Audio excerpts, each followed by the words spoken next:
Good morning, faithful viewers. It is Sunday, the day before Labor Day. What is that, September 3rd? 3rd. Today's September 3rd.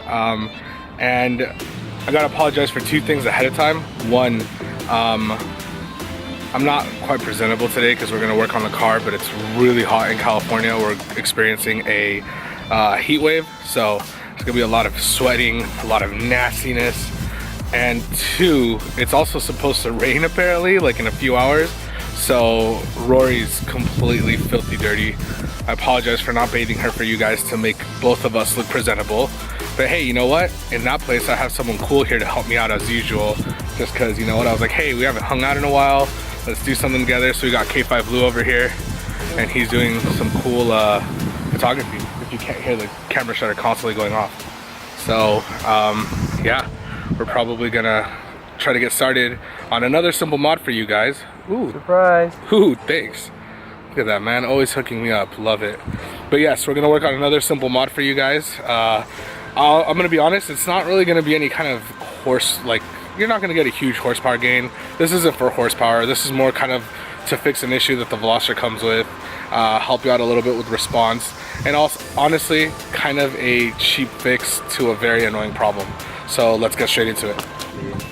So he brought me an energy drink, so his thing is we're gonna pop one for the boys. So let me do that real quick.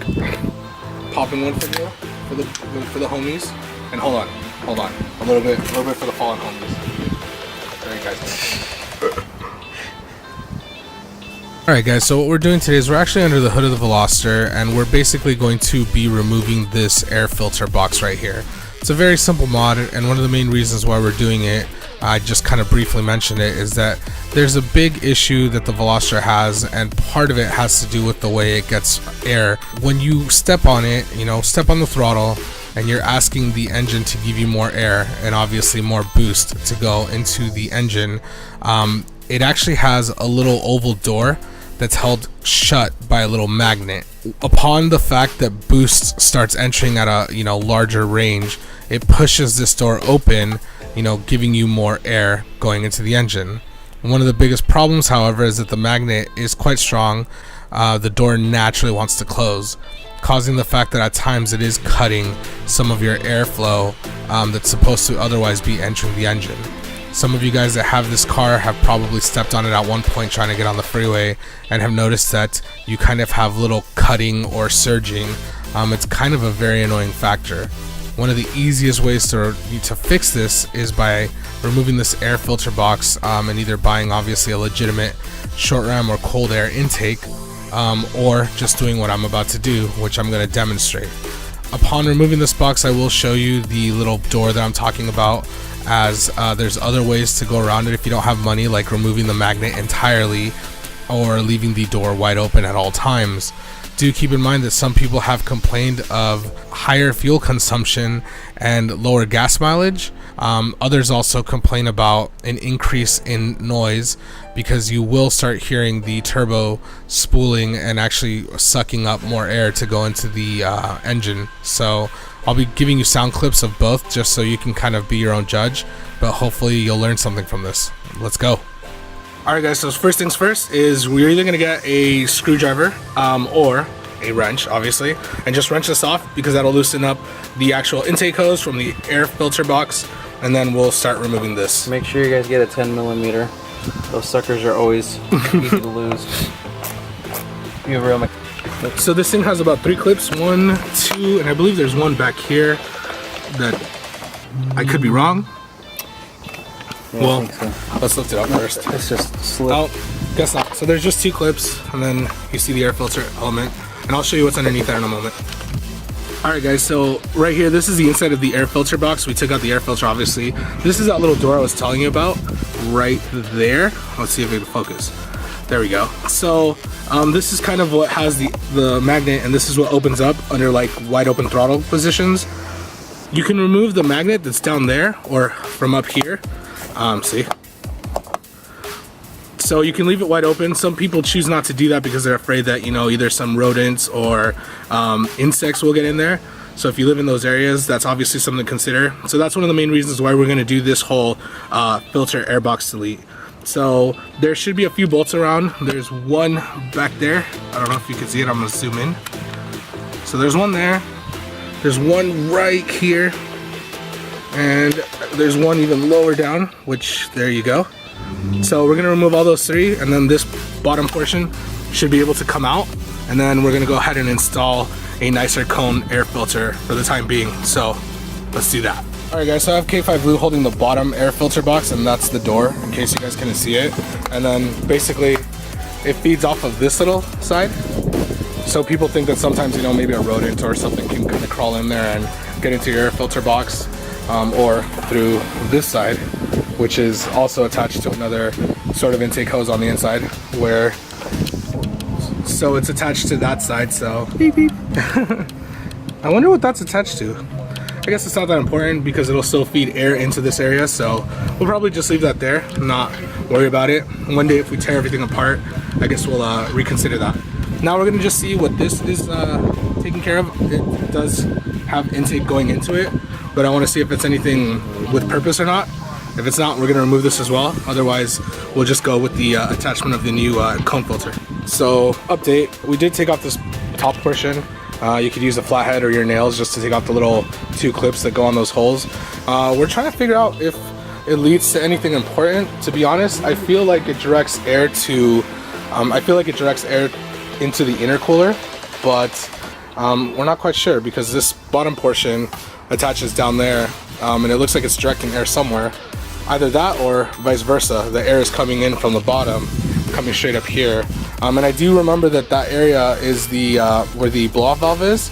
So we're gonna try to see if we can scout some information on the forums, see what other people have done. If not, we're probably gonna leave it in. So no product endorsement, guys, but to keep things cheap, you can obviously go on eBay or like Amazon and get like a cone air filter, like the one I'm showing you.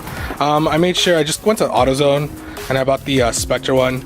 I used to work for AutoZone, and these air filters are actually really good. They're actually pretty quality made, and they've come a long way for what they are, to be honest.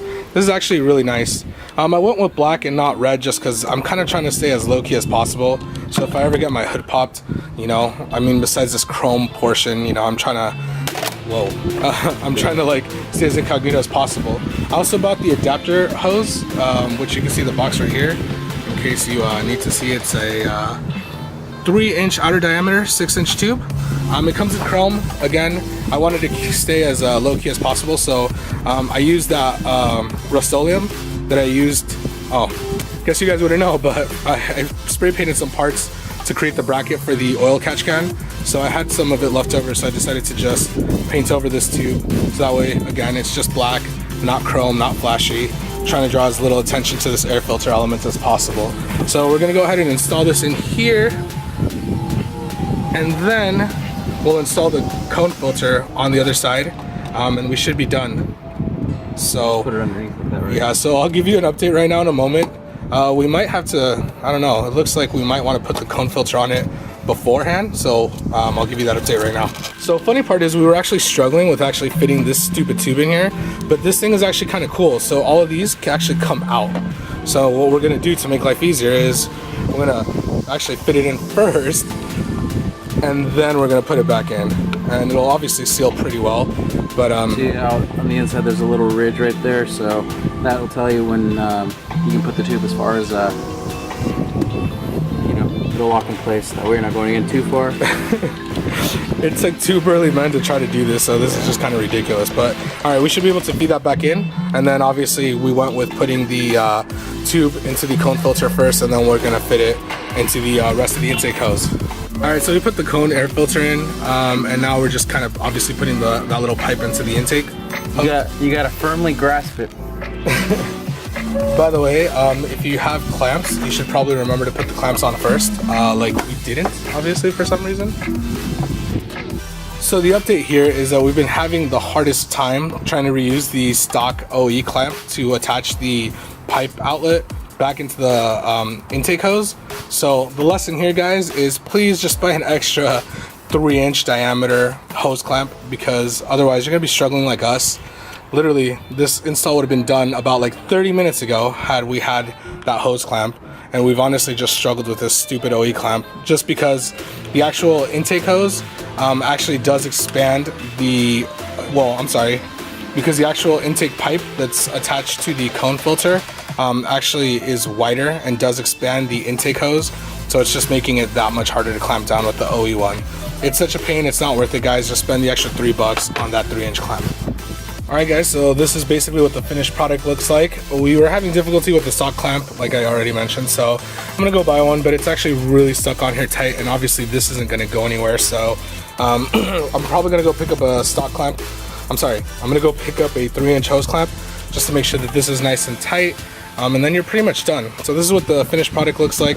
Again, like I said, you're not gonna gain a whole lot of horsepower, but I'm gonna do some GoPro footage from the interior and hopefully exterior, so you guys can actually hear how big of a difference having a short ram intake or this makes as far as noise is concerned.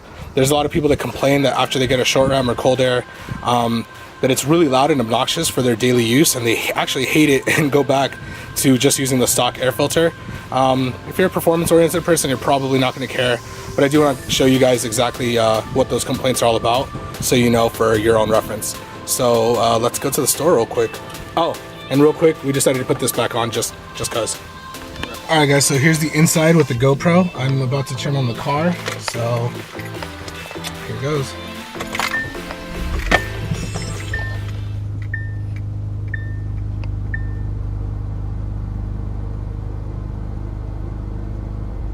So you could probably already hear that freaking loud airstream right there.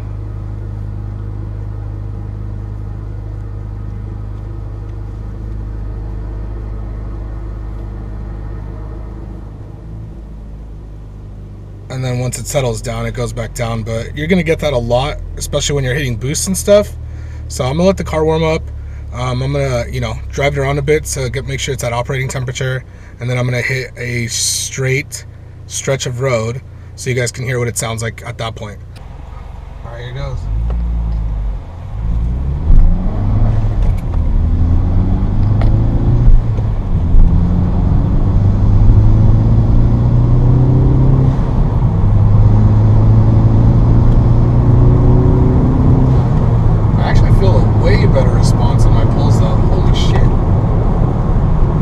The ECU compensates for it, but wow, that actually made a huge difference. Keep in mind I also have AC on right now because it's really hot because of the stupid what's it called, the heat wave. So I'm actually really impressed with that.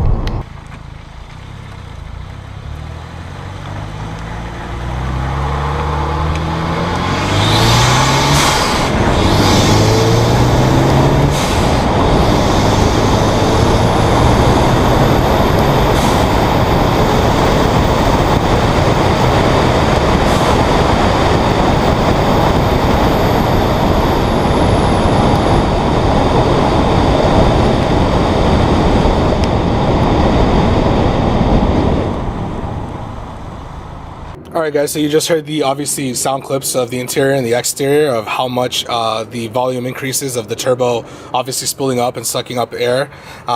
It's not a huge difference, at least, well, inside it's not so bad, especially if you're, listening to music and whatnot. I didn't mind it. I know a lot of people, like I said, for daily commute don't like it.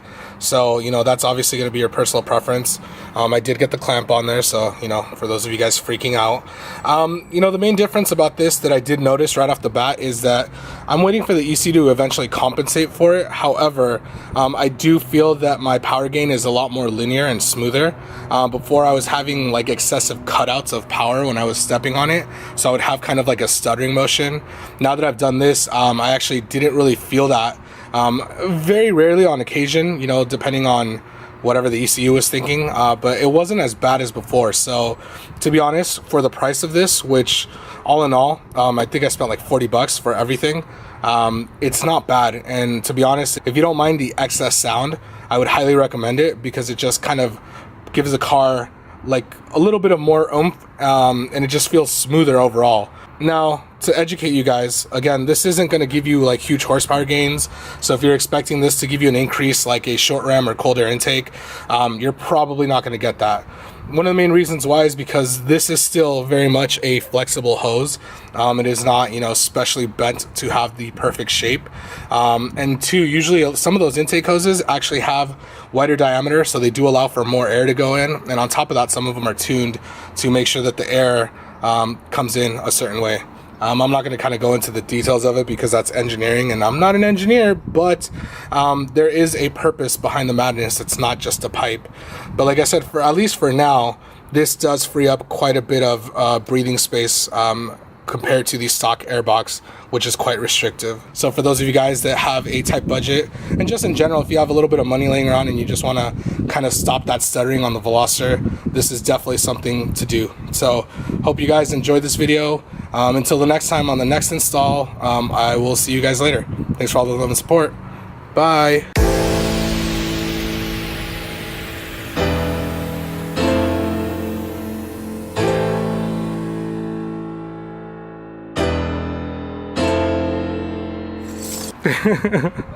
Those Koreans, dude. Fuck, Hyundai. Kia makes this shit a lot easier. That's why I bought one. I'm just kidding. Dang, shots fired. Like the DJ sound.